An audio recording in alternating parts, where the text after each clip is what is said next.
de hade inga påsar kvar så att vi fick ta 2 sådana här små, ja det är typ som en pappersrätt, men det viktigaste är att bullarna är med, eller hur? Så länge vi har fika så känner jag mig nöjd. Så att jag får se om jag kan köra med dem så här, men ja, vi får skynda oss nu för vi får inte bli sena här nu på, vi ska ta vår första gäst. Okej, kör vi.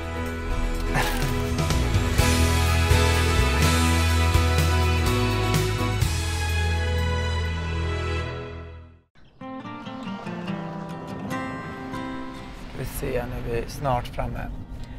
Alldeles strax så är vi framme hos Sandra Månsson som driver stall Kungskvarn utanför Linköping.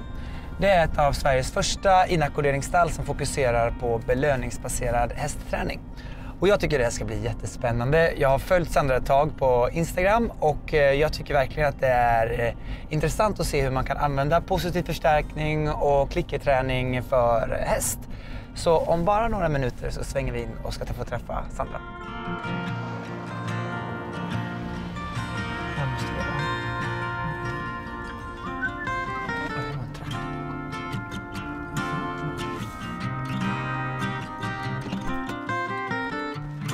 Sådär! Hej! Hej! Hej Karin! Tja Sandra! Kul att vi får komma hit. Jag har med mig lite fika, men de hade inga påsar kvar så att de är liksom i en sån här... Ja, du kan få kolla om de inte ramlar ut. Ja. Vad kul att få träffa dig Sandra. Jätteroligt. Få komma hit. Ja. Och att det inte regnade, för vi var helt säkra på att det skulle hällregna. Nej, vi dör av värmen istället. Ja, det kan vara det som tar oss. Men ska vi fika lite? Ja. Vi kör. Vi går in. Det gör vi. Grymt. Gud vad härliga. Ja, jag har med. Och nu kommer ju faktiskt hästarna här som vi pratade om innan. Det är grabbarna som går där nere. Jag hoppas att de kommer hela vägen fram. De kanske vill ha... De brukar gå här uppe ibland, vi får se. Men du, var kul att jag får komma hit idag och hälsa på dig. Jättekul att du vill komma hit. Ja, jag är jättenyfiken. Men kan inte du berätta lite grann, alltså hur dök du in i det här? För jag tänker att de flesta idag börjar ju ändå rida kanske typ på en ridskola eller så här. Och man kommer i kontakt med hästträning som är liksom tryck och eftergift. Och så tänker jag så här, hur upptäckte du den här världen? Alltså jag gjorde ju också så. Jag började på ridskolan när jag var 8-ish någonting. Och red på ridskola men hela min uppväxt och tonår och så. Det var väldigt så här, lantlig ridskola med alla hästarna gick i jättestor flock och många var barfota. Och det var lite alternativt kanske då också. Så där red jag, spenderade hela min uppväxt liksom och så. Sen slutade jag rida. Och flyttade hemifrån. Du vet när man måste betala för saker själv. Då la jag ner ridningen. Nej, men och sen utbildade mig och liksom skaffa familj och hela den grejen. Och sen så fick jag för mig att jag kanske börja på ridskola en gång i veckan liksom. Vad mysigt, så kan jag göra, så kan jag träna och göra allt som jag hade i mitt liv och så rider jag en gång i veckan. Toppen. Det gick inte. Nej. Det var som att väcka en sovande björn liksom. Det var det enda jag ville göra. Ja, du blev hästmonstret väcktes liksom. En gång liksom, hästbiten, alltid hästbiten. Men då hade du ändå möjlighet att ha hästar liksom? Ja, för jag kände ju, även om jag liksom, var tillbaka i stallet, så kände jag ju att det här är inte den typ av förälder jag är. Det är inte så här jag är ledarskapsutvecklare. Just det. Så det är inte så här jag säger åt liksom mina chefer att de ska hantera sina medarbetare. Nej. Alltså det var mycket, jag tyckte det var mycket våld, ärligt talat. Det var mycket liksom utmaningar i ridning och hantering som skulle lösas med typ ett spö eller bara mer kraft, mer tvång egentligen och så. Precis. Och det där landade inte riktigt rätt i mig. Så jag bara tänkte att det måste finnas ett annat sätt. Jag hade ju varit borta från hästar då i 15 år. Bara så, har vi inte kommit längre liksom? Och så att jag bara började typ göra efterforskningar och så här, vad finns det? Och jag stötte på massa, det hade ju hänt massor i hästvärlden på de åren. Och jag började bara kolla runt, vad finns det för alternativa sätt att jobba? Vad finns det för tränare där ute och så? Och vad finns det för tränare där ute? Hur stor är communityn som fokuserar på belöningsbaserad den har ju vuxit jättemycket sen jag skaffade häst och började. Verkligen. Nu tycker jag att det börjar liksom pluppa upp så lite både här och där. Men då var det ju jätteovanligt. Då fanns det ju och hur hittade du in i det? En handfull tränare. Så. Är det liksom, gjorde du En självlärd grej ute i hagen? Ja, men lite eller? så. Jag skaffade ju en egen häst och sen hade jag en häst på foder och sen så bara började jag testa och så här läste allt jag kom över och gick med i Facebookgrupper och ja, kontaktade lite olika tränare. Och, det är ju det som tycker jag är häftigt med internet, att det finns mycket kunskap att få. Och verkligen. typ sociala medier är ju också ett bra kunskapsverktyg. Liksom. Precis. Alltså jag hade aldrig hamnat här om jag inte hade haft alla de här Facebookgrupperna och allting. För att liksom fanns alltid någon att fråga och sådär. Och sen, du driver ju ett inackorderingsstall här också. Berätta lite grann om vad du har för approach för just liksom hästhållningen här. Alltså jag har ju byggt upp det här. Och jag hade ju bara en referens. För jag har ju varit på ett stall i hela min uppväxt. Så jag var inte så inkörd i att så här ska det se ut. Nej. Utan jag bara så här, som ett blankt blad, nu gör vi så här. Utifrån vad jag tyckte var smart och bra för hästar. Och sen har jag så här läst på liksom. Sen visste jag att jag ville ha lösdrift tidigt. Men det är för att jag är pälsallergiker. Ja. Det här är också så kul, för det här är också typ så här nidbilden av lösning. Jag bara så här, jag vill ha häst men jag vill inte typ vara med det. Så det är jättedumt att du säger det, för alla bara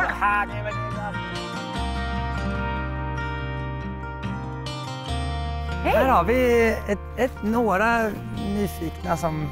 En nyfiken. En liten åring. Hej Odin! Men du, här är vi ute vid ett av de 2 getterna du har här.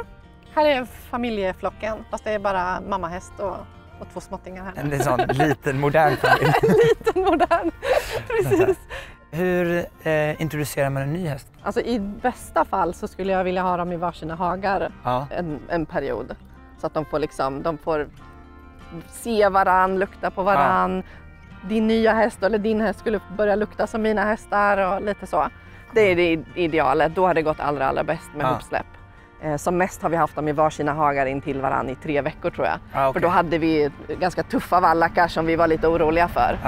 Och det var ju superfint när vi väl släppte ihop dem. Och sen liksom det här liksom, skötsel och så, om de ska se över sina hovar eller de ska borsta och så här, vad gör man det här? Här ute känns det lite som att de kanske springer iväg eller att om det regnar är det inte jättekul att stå här. Nej, vi gör väldigt mycket i hagen faktiskt.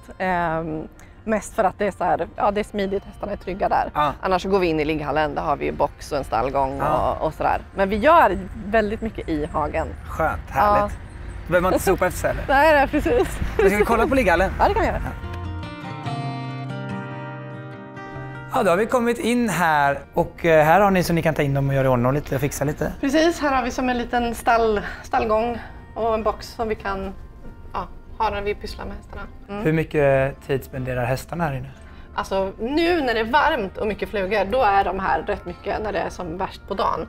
Men alltså vinterhalvåret så är de ju aldrig här. Då ser vi dem inte här om vi inte drar in dem. Men jag är jättenyfiken Sandra, alltså, för jag har ju lite hästar tillsammans och där, och just fodringssituationen är ju en sån där som är lite som jag tar på inandning, för att man är det ska liksom bli flockuppgörelser kring mat och sådär.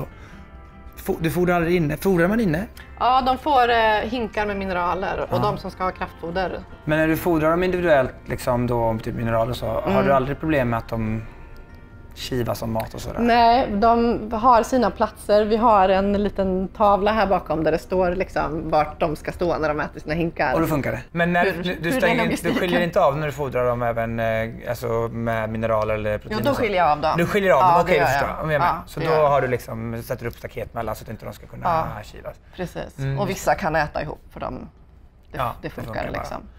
Så har du någon hum om vad du tar? Då blir det totalt 12 hästar. Ja, precis. Om det skulle och har du någon så här uppskattning om vad det tar? För vi vet ju ungefär vad det tar att göra liksom stalltjänsten hos oss. Ja, just det. Alltså 1 timme, 2 timmar, mellan 1 och 2 timmar. Och då mockar vi hagarna varje dag. Ni mockar varje dag?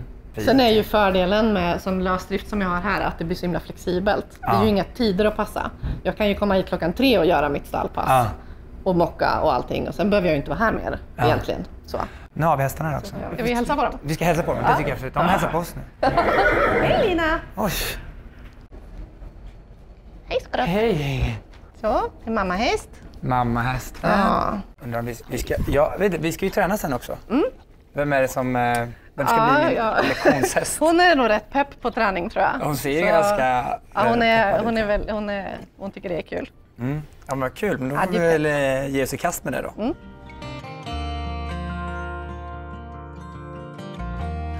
Ja, nu har vi Thea här nu då. Ja, nu har vi... Fast jag kallar henne väl Lina. Lina. Så då, just Ja, so you know. men det är väldigt förvirrande. Ja, väldigt förvirrande. Okej. Thea. Och jag har alltid grimma på, eller någon form av huvudlag på när jag tränar. Ja. För det är en sån där säkerhetsregel som vi har här. För att hästarna ska veta när det finns belöning att få och när det inte gör. Så vi inte har liksom 10 klickerhästar i famnen när vi går ut i hagen. Smart. Ja. Och så har jag min klicker, den ska du få testa sen. Och sen har jag väska med lucernhack. Ska vi göra något då, Lina? Kan du backa? Kan du backa? Ja. Bra. Duktig. Och så klickar jag och sen får hon lite belöning.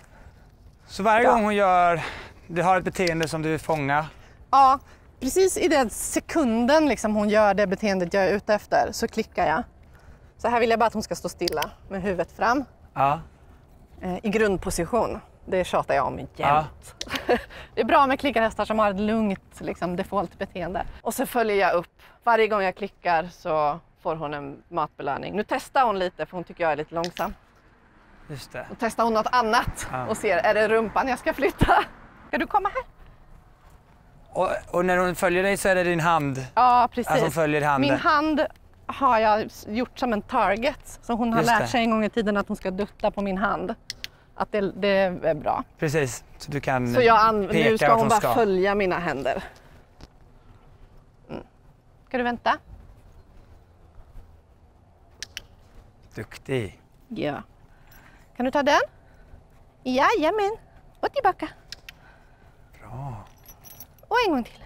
Jajamän. Och tillbaka. Duktig hon är. Jag vill ju bara ge henne en stor kram. Ja.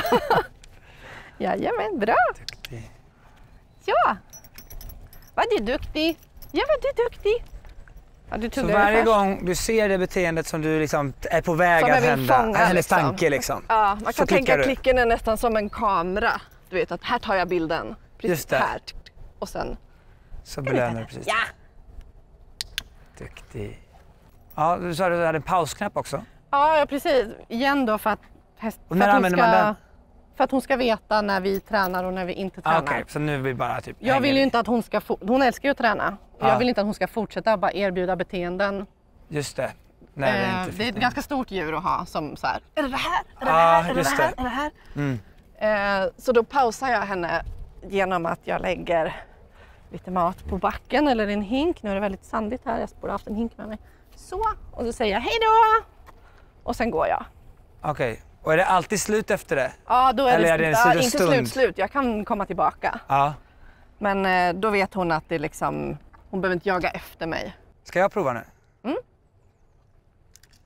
Ja, men det känns ju som att man ska hoppa upp på någon så häst här. Du får inte förstöra den nu. Och jag är sådär att jag ska liksom träna bort allting. Så när du kommer här imorgon så bara hon bara fattar ingenting.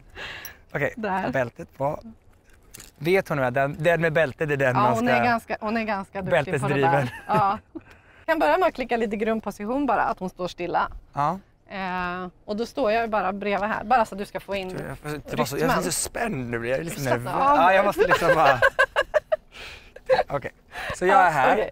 Och nu är det liksom när hon tar lite... Nu är detta bra. Ja, jag skulle vilja att hon stod lite längre, rakare med huvudet egentligen. Ja, så att om hon vänder sig lite bort. Ja, nu. Typ när hon tänkte det, hon bara och jag är för långs. Men det gör inte så mycket om du tar en liten stund. Nej, det där går bra. Så det är liksom att när hon vänder liksom blicken bort lite grann. Nej, men nu är hon ju så jävla gullig. Hon är så jävla gullig nu. Nu får du klicka. Ja, och prova lite andra saker här nu. Ja, nu så. Jag fattar. Jag är för långsam. För nu är det grundposition. Det är också viktigt att man vet vad man vill ha, tänker jag. Ja, precis. Så var det inte bara för nu. Det här ignorerar vi bara då. Ja, skit i det. Och så går hon tillbaka sen. Där ja. Så får du kanske klicka lite tätare nu så hon förstår att det är faktiskt det här vi gör. Fattar. Ja, nu är hon väldigt på här. Nu ja. Just det, så nu klickar jag liksom bra. Ja, kan man göra en dubbelklick och sen ge godis? Ja, det kan du göra. Ibland. Yes. Typ så då. Precis. Ja, nu har hon gjort en liten kedja här. Hon tror att hon ska göra så här först och sen ska hon ställa sig i grundposition. Men nu var hon duktig, för nu gjorde hon inte så. Nej, bra. Det går så fort så jag hinner inte med. Det är mycket bättre än vad det är, för det går liksom långsamt. Det är liksom så. Vad duktig hon är. Hur gör man den fotgrejen då? Nu vill jag göra den bara för att... Vilken... Där hon gjorde så. Hon är så... Hon härmar dig bara om du flyttar över. Nej, men alltså hon är så jävla gullig så jag blir helt tokig. Som jag gör så nu då. Ja. Jag gör den en gång till. Där, ja. Bra. Åh, vad dåligt det var. Det var jättedåligt klickat. Nu börjar vi förstöra henne här. Nu börjar hon ju vara helt förvirrad här. Så. Ja, den var ju jättebra. Duktig Lina.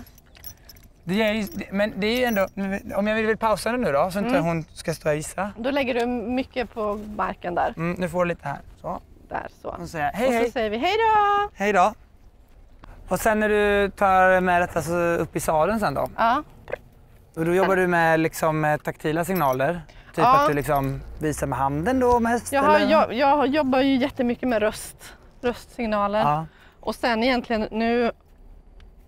Hon är ju liksom traditionellt skolad från början. Ja. Och hon vet ju vad en skänkel betyder och sådana saker. Så i hennes fall har jag valt att inte använda liksom, hennes gamla hjälper. Okay.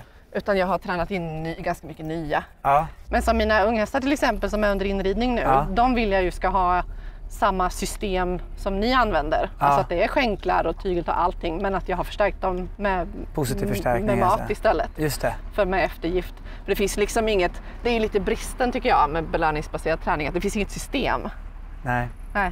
Det finns ingen tyska ridhandboken. Nej, det gör inte det. Det är ju häftigt och en utmaning samtidigt. Kan man säga. Alltså det är både och, tänker jag. Men det är inte schysst mot hästarna sen när de ska byta ägare. Nej. Vet du, följer inte med en stor hand. Det här är min häst och här är manualen. Nej. Det blir jobbigt. Nej, för så är ju ändå. Hästarna. Det är ju...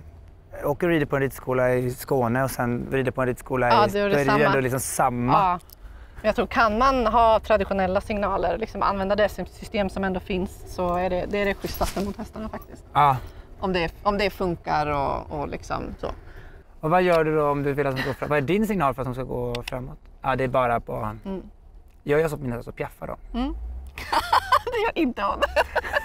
Inte alla, Men du Sandra, om du skulle liksom vilja börja träna med det här själv hemma, vad är dina liksom bästa råd? Börja träna på det tråkigaste. Börja inte klicka in att hästen ska stegra till exempel. För då har du en häst som stegrar sen i tid och otid.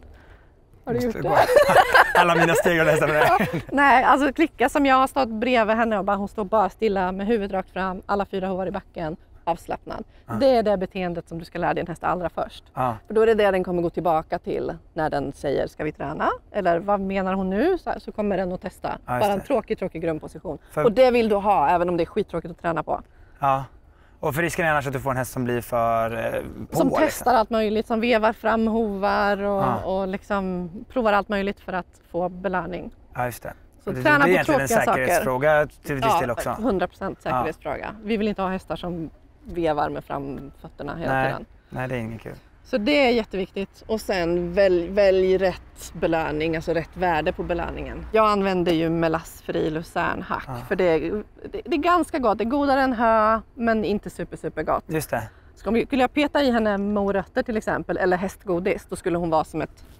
Hon skulle inte vänta på mig. Ja, hon skulle testa allt möjligt och så här, hon hamnar väldigt nära frustration då och igen så säkerhetsfråga. Ja, just det. Så börja med så tråkigt godis som möjligt. Ja. Och vart tycker du man ska vända sig då om man vill ha hjälp med att... För det är väl, man kommer ju ganska snart möta på hinder även. Jajamän. Och vart vänder man sig då? Det finns jättemycket bra tränare över landet. Både sådana som tränar live så här och som du kan träna liksom på distans via Zoom till exempel. Så skaffa en tränare, det är liksom min varmaste rekommendation. Det ska jag hem och göra direkt. Jag kanske ringer dig då. Ja, gör det. Tusen tack för att du fick komma hit idag. Det har varit jättekul att lära sig mer om klickerträning och framförallt är det också väldigt kul att lära känna dig. Ja, detsamma. Det var jättekul att ni har varit här. Tack snälla. Tack Tia också. Tack Tia-Lina. Tia-Lina. Jag har ingen, förlåt. Jag har ingen.